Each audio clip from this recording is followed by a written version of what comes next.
the Poor Man's Retro Game Room, and welcome to my 5 games, my 5 Sega Genesis games that made me a gamer. Now, I've done a few of these videos, one for the NES, and then one just 5 games that I could remember in my life from back in the day that just made me fall in love with video games. But today, I'm going to talk about 5 Sega Genesis games that made me a gamer. And, I had the Sega Genesis. I've had it since it came out, either at launch or shortly after. I can't pinpoint that. The original Model 1 that packed in with Altered Beast, you'll see it back there on my CRT. And, it was such a big part of my gaming life. Man, the sports games, just the platformers, everything about the Sega Genesis, I was just in love with that machine.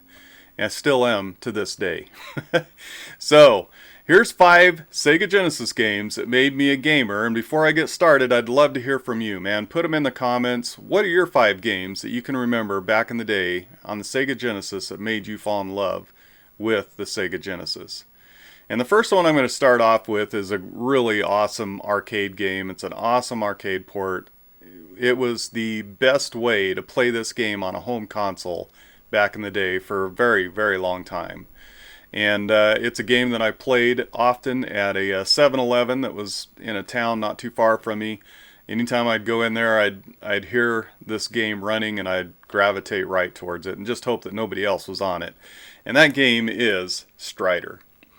Man, this game is awesome. And I remember going into the store and seeing Strider and thinking, I've had some bad experience with some consoles, trying to reproduce an arcade game at home. But I thought, what? It's such a good game. I got to get it. I got to try it.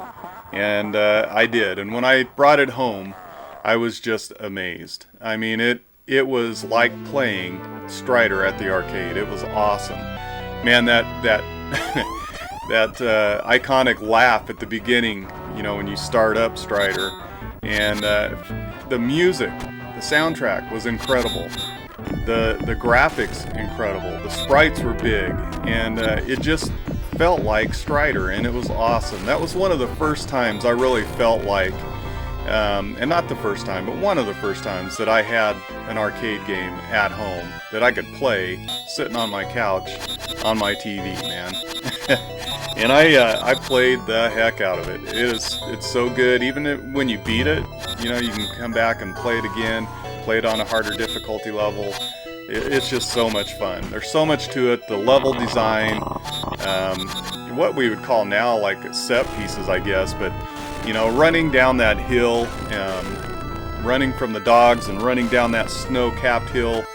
Mountain, I guess, and you come up to the gap and you got to make your jump just right to catch onto the other side. I mean, it was awesome, man.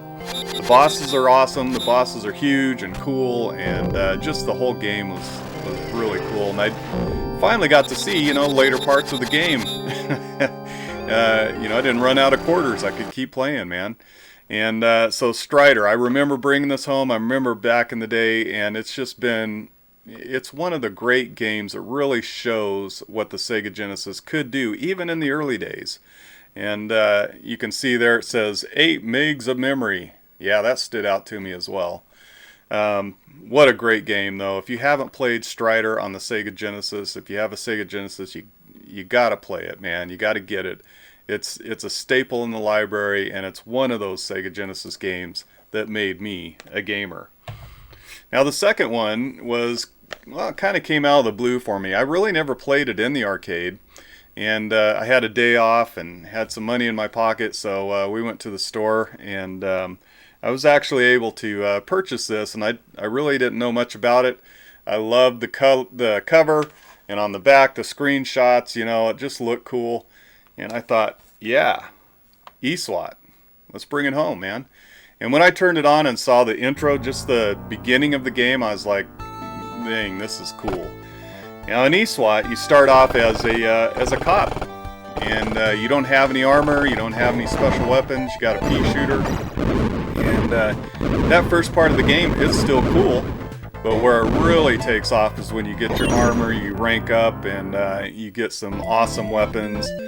And just the level design, the monsters, the enemies, and then getting a jetpack when you have your armor. You're able to use a jetpack.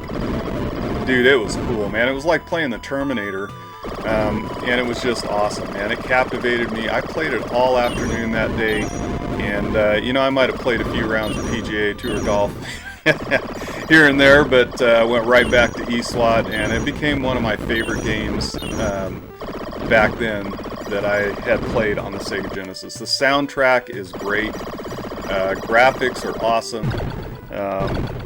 Gameplay is killer, and it can get really difficult, of course, in the later levels. Every video game back then did, and it was just fun to try to take on that challenge and get as far as I could, and eventually, you know, beat the game. It was awesome, man.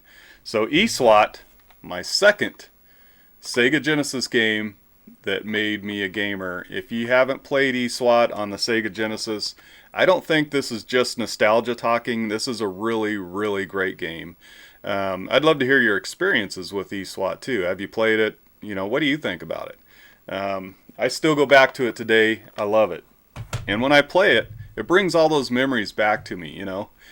All those memories of, you know, the kids being at home and just being a younger man, and you know, it just brings all those memories back, and man, what a great game. So, all right, so then the third Sega Genesis game that made me a gamer it was brought to me by my cousin Thomas.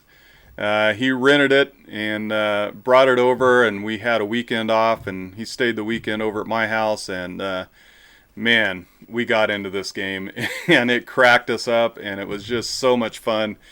And that is Toe Jam and Earl, man. I mean, can you get any more of a 90s game than Toe Jam and Earl? Put it in, play it today, and it'll bring back memories of the 90s. It's just completely 90s.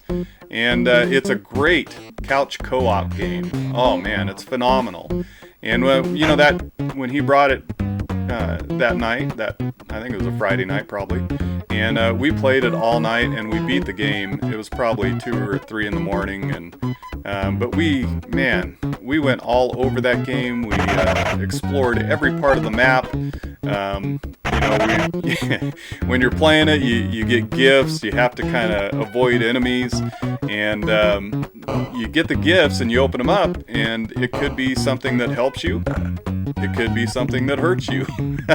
You could open a gift and have tomatoes falling on your head just because it's a gag gift. And it was just so cool, man. And then you go to the mailbox, and you can purchase items, and you find bucks all over the map. And what a cool game. And it really was the first game of that type that I had played, and it just blew my mind. It blew our minds. We had a blast with it. Making yourself burp and fart, you know, all that stuff. that was cool back in the 90s and funny back then. Man, we had just countless hours of just joy and fun playing Toe Jam and Earl. Man, we packed it into one night and marathoned it. It was awesome, man. It was great. All right, so I mentioned PGA Tour golf. I got to mention a few games here that are not going to be on my list because I had mentioned them in other videos, and they were part of making me a gamer. And of course, PGA Tour golf, Madden football, NHL hockey, still to this day is one of my favorite hockey video games. The original NHL hockey. Turn off icing and offsides and just go at it, man. It was a blast. What a great game, and so many awesome sports games for the Sega Genesis, including their basketball titles, you know, Bulls versus Lakers, you know, all those games. Even though nowadays they might be a little rough to play, especially the basketball games, we had a great time with them, and you could slam dunk in those games. You know, it was before NBA Jam. That was a big deal, man, and you had your NBA stars and teams, and so that was all cool. However, there was one game that, and this is me and Thomas again, we drove up to Boulder and went to Babbage's and picked out a game. And we asked the guy, and he suggested this game, and we got it home and just played it like crazy, and that is Evander Holyfield's Real Deal Boxing. Man, this game is awesome. If you've never played this game, it's incredible. You need to try it out. In fact, the sequel, Greatest Heavyweights, is a little bit better. It's a little more fluid, a little faster. You know, it's a little easier to get into. But if you you get into Evander Holyfield's boxing and you win some fights, well, it's got kind of a RPG element to it. So as you're boxing, you're earning money, and you can go up in ranks. You can go up like 3 ranks, you know, and fight a fighter that's ranked three places higher than you. And you always kind of got to fight at least a fighter that, you know, ranks higher than you to make some money. But you make money, and then you go into this training screen, and you pick out how you want to train your boxer, and it affects your stats immediately. So you could you could lift weights, you could, do all different things, and you can build up your strength, like your power of your punch. You can build up your stamina, your speed, your defense, and you pick those 3 items, and you really tailor your fighter to the way you, to your gameplay type and the way you want your fighter to be. I always had high power and high speed, and I kind of let the other ones, neglected the other stats until I got a little farther in the game, and then you'd have to really put a lot of points into defense and stamina. And it gets really difficult. I've never beat it, but man, I spent a lot of hours playing it, and it was pretty funny. We would box, and we kind of got to where we didn't want to box each other because we were getting kind of mad at each other. So we would just fight a single player game, and he would create his boxer, I created mine. You can change the appearance of the boxers, everything. It's cool. And when he was fighting, I'd be kind of his corner man, and I'd tell him, man, throw a jab, go to the body, uppercut. And we had a blast, man.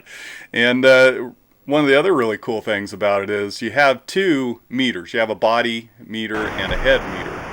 And when that head meter, when you see it dropping, and it gets below like maybe the eye level, maybe down around here, you're seeing that profile of the head.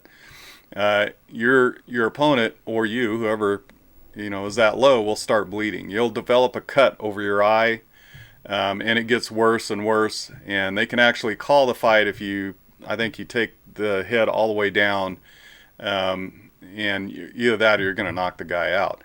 But there's combos. You punch to the body, combo with an uppercut, jab, and then throw a hook. It's a great 16-bit boxing game. It's a great video game, period. Even if you're not into boxing or into Evander Holyfield, it's a fantastic game. It's a great boxing game, and I don't hear enough about it. I really don't. But that RPG element that was added to it, and also when you win more fights, the crowd starts filling up behind you. And if you win enough fights, you even get a little message from Evander Holyfield. But it's just a blast, and I think it's a true hidden gem in my opinion. I don't hear enough about it, and it's a great game. Check it out, or Greatest Heavyweights. It's the sequel, and it's almost exactly like it, but it's just a little better. And there's a ton of fighters in Greatest Heavyweights as well. So yeah, Evander Holyfield boxing might be a little unusual. You might not have expected to hear this one, but I spent a lot of hours with it. And it is a Sega Genesis game that made me a gamer back in the day. Alright, we're here to the last one, and I remember this game. This game is so awesome, and you don't hear a lot about it either, but that is Kid Chameleon. One of my favorite platformers, and probably, honestly, probably my favorite platformer on the Sega Genesis. Now this is also one game that I've never beat because you have to marathon it. There is no saves, and the game is huge. I mean huge. There's tons of levels, but the whole thing about the game is, and it's kind of a convoluted story, but the boss of an arcade game apparently is grabbing kids and pulling them into the game and defeating them, and it's up to you to go in there and beat the boss and defeat him and free whoever's been captive, whatever. It's a convoluted story. But it's cool, man, because the thing about the game is there's several different helmets, and they're hidden in blocks, right? So you start off as Kid Chameleon. You bust a block, just like you would in like Mario, Super Mario Bros. You bust a block, and a helmet might pop out. And there's tons of different helmets, man. Samurai, there's a Friday the 13th Jason hockey mask that gives you an axe that you can throw. You can throw axes. You know, there's a really heavy tank dude that will break blocks below him if he jumps hard enough on the blocks. He has extra hit points. He can climb walls. You get a helmet with spikes on it where you can bust through certain walls, you know, and bricks and ice. The environments are completely, I mean, just, they're awesome. They vary a lot. And, you know, even some of those helmets, like there's one that gives you a ray gun, and that ray gun, if you shoot it, will show you secret blocks or secret platforms, secret areas, things like that, and it kind of opens up, you know, a little bit part of the game that, you know, you might not be seeing unless you had that helmet on. And that's really cool. Then there's like a hurricane helmet or a tornado helmet, cyclone, I guess, helmet is what they call it, but where you can, you know, pound your button and spin and actually fly and hover around. There's a tank that you can get into. You've got a skull helmet on, and you're sitting in this tank, and your tank shoots, and it's cool, man. There's just so much variety to it, and it just keeps me captivated the entire time I'm playing it. Now, what I would like to do is, it's also on, I believe it's on the Sega Genesis Classic, where there's save states. That's probably the way to play it nowadays, because you can save your progress. But, I mean, it's a huge game. It is just so good. I can't recommend Kid Chameleon enough. It's just an awesome game. So anyway, those are the 5 Sega Genesis games that I picked out that when I look back on back in the day, and you know, the 90s, just that time when I had my Sega Genesis and it was going strong, those are 5 games that just made it such a beloved console and such a part of my video gaming life. You know, the nostalgia, the memories, it's just so great. And I hope, you know, you maybe experienced a little bit of that today as well. But I'd love to hear from you. Also, I played this, you know, I put this in to capture footage, and I played it for a long time. I don't know, like, I think it was 24, 25 minutes just straight, you know, playing Kid Chameleon. I did upload that raw footage to the members only section. We do have memberships. You can buy me a cup of coffee. You can support the channel, really. Just the easiest way to support the channel is hit that like button for me. If you're not subscribed and you enjoyed this video, man, hit that subscribe button. There's going to be more content like this coming out. But I'd love to hear from you. 5 games from the Sega Genesis that made you a gamer. What would your picks be? Well, thank you so much for joining me today. Thanks for hanging out to the end of this video. Everything I do is unscripted. I just go, man. that's how it is. So, but anyway, thanks so much for joining me, and I hope you guys have a great rest of your day. And until next time, we'll catch you later.